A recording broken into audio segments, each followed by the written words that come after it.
Assalamualaikum warahmatullahi wabarakatuh dan selamat pagi anak-anak. Bagaimana kabarnya hari ini? Ibu harap baik-baik saja ya.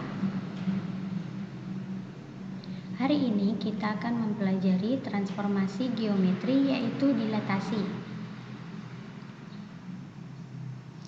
Dilatasi merupakan jenis lain dari transformasi.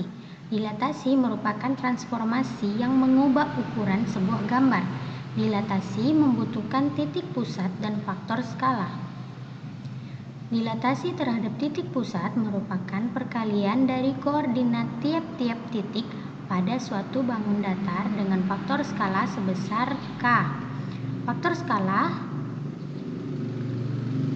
skala menentukan apakah suatu dilatasi merupakan pembesaran atau pengecilan. Secara umum, dilatasi dari suatu koordinat XY dengan faktor skala K akan menghasilkan koordinat KX, KY atau dapat ditulis XY dilatasi KX, KY. Jika K lebih besar dari 1, maka dilatasi pembesaran. Jika K lebih kecil dari 1 dan lebih kecil daripada 0, maka dilatasi pengecilan. Untuk memperbesar atau memperkecil bangun, letak pusat dilatasi dapat di dalam, di luar, atau pada tepi bangun yang akan didilatasikan.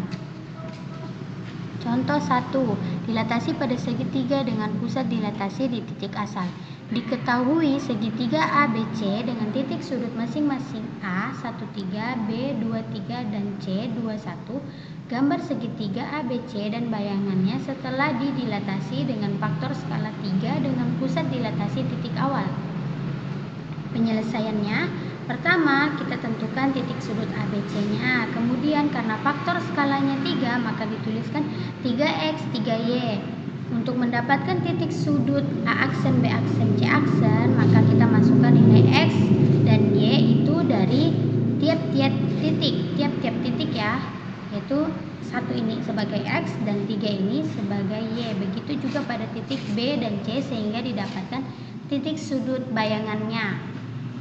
Setelah itu bisa digambarkan pada tabel koordinat. Contoh 2, dilatasi pada segi 4 dengan pusat dilatasi di titik asal. Diketahui segi 4 WXYZ dengan titik sudut masing-masing W-4 min 6, X-4 8, Y 48 dan Z 4 min 6. Gambar segi 4 WXYZ dan bayangannya setelah didilatasi dengan faktor skala 0,5 dengan pusat dilatasi titik awal.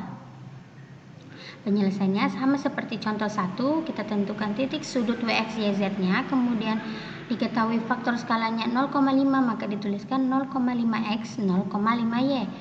Setelah itu masukkan nilai X dan Y dari titik WXYZ, maka didapatkan titik sudut bayangannya atau W aksen, X aksen, Y aksen, dan Z aksen, baru dapat digambarkan.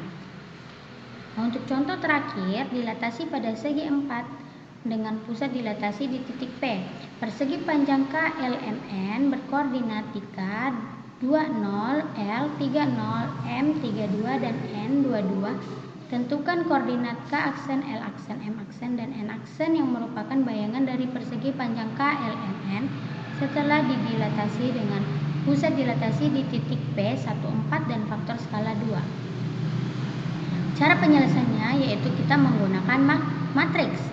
Untuk perhitungannya dibagi menjadi 2 berdasarkan titik pusatnya, yaitu titik pusat 0, 0 atau bisa dapat digunakan seperti contoh 1 dan 2 yaitu menggunakan tabel, dan bisa juga menggunakan matriks dengan cara X aksen, Y aksen sama dengan K0, 0K, XY dengan K-nya itu kan faktor skala, masukkan nilai faktor skala, kemudian XY itu dari titik-titik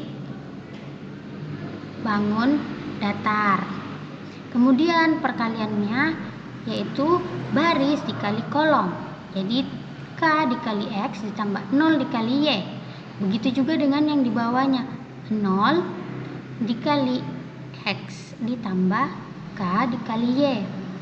Nah, untuk titik pusat PAB digunakan rumus X aksen min A Y aksen min B sama dengan K0, 0K dikali X min A Y min B.